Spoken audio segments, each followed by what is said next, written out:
Sou Evaldo Assunção, sou médico aposentado, escritor e sempre gostei muito de escrever crônicas. Mas hoje vivemos um momento da sociedade em que as pessoas têm mais atração pelos smartphones para poder ver as coisas do que realmente para pegar um papel para ler. Então, dentro dessa conceituação, eu decidi fazer uma experiência, né? Se der certo, e se vocês aprovarem, eu vou continuar. É transformar as minhas crônicas numa conversa informal com vocês que me assistem. Então, dando início a esse projeto, eu vou apresentar para vocês uma crônica que eu escrevi sobre a teoria da janela quebrada. O nome vocês vão entender já já. Morreu recentemente George Kelly, psicólogo criminologista, que em 1982 desenvolveu essa teoria da janela quebrada. A partir dela, ele estabeleceu uma relação de causalidade entre desordem e criminalidade, a qual contribuiu para que o então prefeito de Nova York, Rudolph Giuliani, lançasse em 1994 o programa Tolerância Zero, destinado a combater o alto índice de criminalidade que ali, naquela cidade, existia.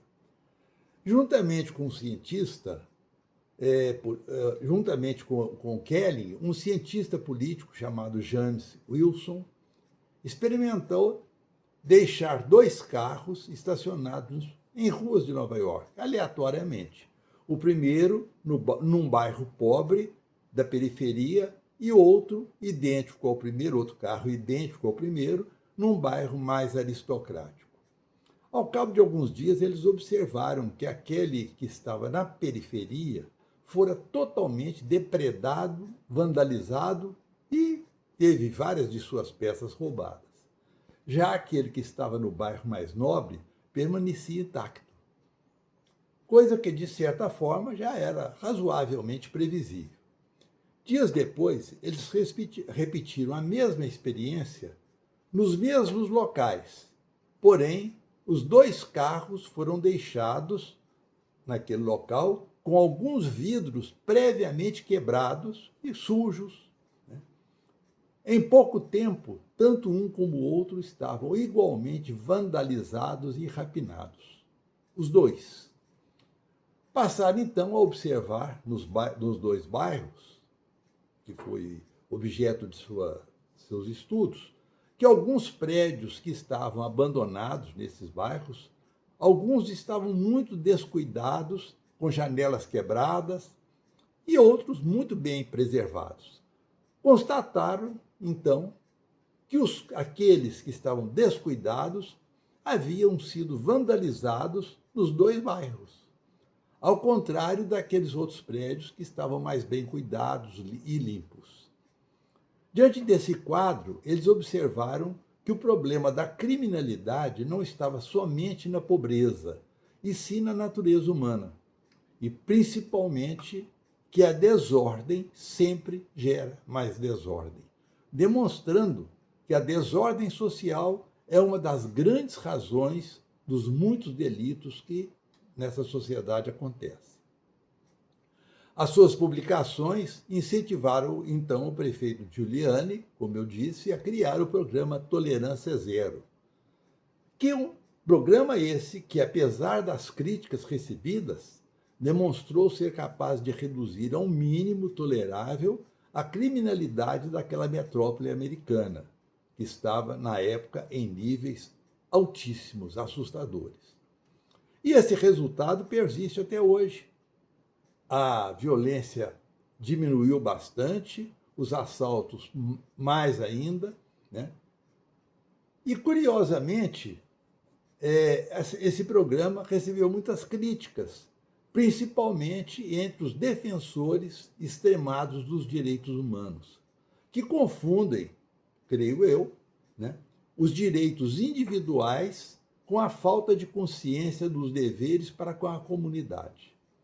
Essas críticas alegavam que se estava criando um estado carcerário, aumentando assustadoramente a população das prisões.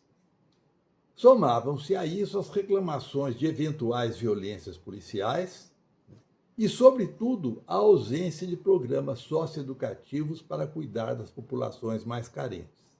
Sem dúvida, críticas bastante pertinentes, contudo, inadequadas e simplisticamente pedindo o fim do tolerância zero.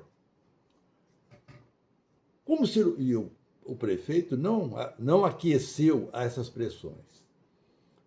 Como cirurgião que fui de pronto-socorro, muitas vezes tive de recorrer a medidas radicais, como, por exemplo, as amputações, para salvar vidas. Obviamente, isso não significa que qualquer lesão que apareça deve ser tratada com procedimentos radicais, como as amputações, é claro. Eu estou certo que, estabelecendo-se um equilíbrio de ações, não há por que um grupo anular o outro. Nós podemos aplicar essa teoria principalmente na educação dos filhos.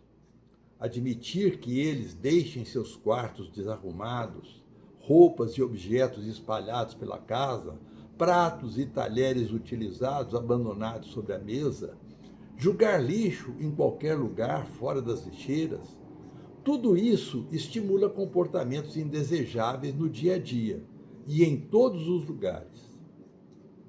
Entretanto, se os pais não derem o exemplo, pois ali que deve começar toda essa ação, eles mesmos, não tendo uma organização e limpeza adequadas, de nada vai adiantar cobrar dos filhos esse comportamento.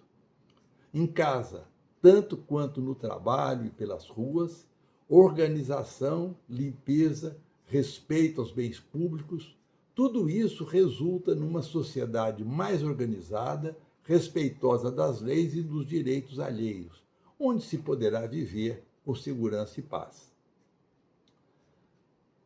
No Brasil, há necessidade de implantação urgente de programas semelhantes, mas tendo em vista a importância de se criar mais escolas em tempo integral, com programações de ensino, de ética, civilidade, compromisso social, respeito às pessoas, especialmente aos mais velhos, e que essas escolas sejam de qualidade e em quantidade suficiente para absorver a toda a juventude e infância do nosso país.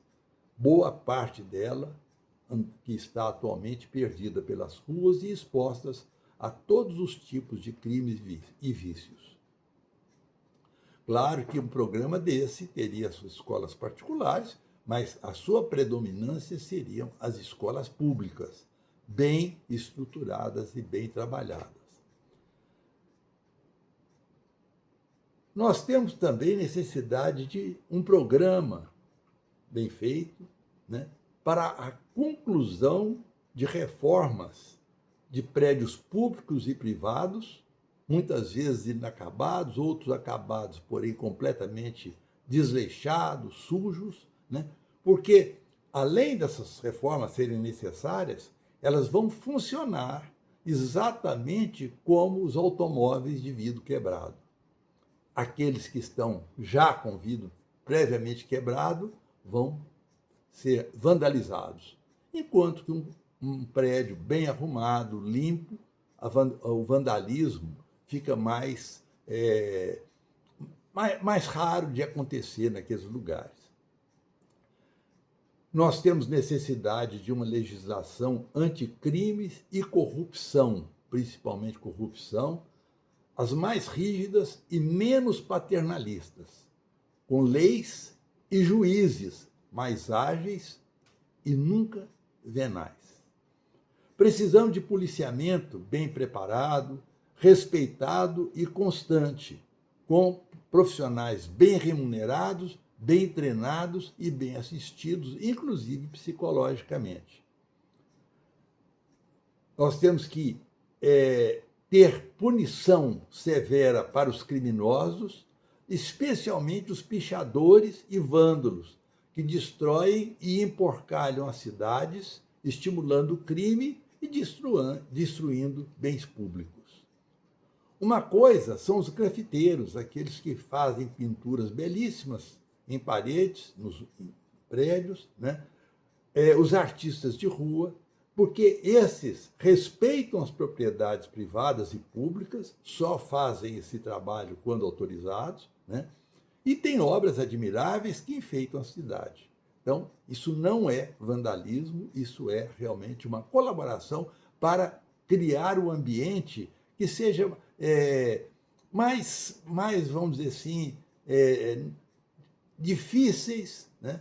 Ambientes difíceis de ser atacados pelos vândalos. Os vândalos, eles necessitam não só de uma ação policial, mas também psicológica, porque eles muitas vezes expõem a sua própria vida subindo em prédios e lugares de grande risco, pondo as suas próprias vidas, né, em perigo. Então, é preciso que tenha uma assistência adequada para eles, né? Agora, uma assertiva, nós devemos ter sempre em mente que desordem gera desordem. E quando os esforços educacionais não funcionam, que nos perdoem os pacifistas, empedernidos. Mas o peso da lei tem de se fazer rápido e implacável. Então, essa teoria dos vidros quebrados nos ensinam, repito, que coisas estragadas, sujas, seja prédio, casa, o que for, ele estimula aquele espírito vândalo de quem os tem. Enquanto que uma coisa arrumada, bem cuidada, ela afasta esse tipo de pessoas. Encerro aqui essa crônica, né, esperando que ela possa ser útil e agradável a todos vocês que a escutaram.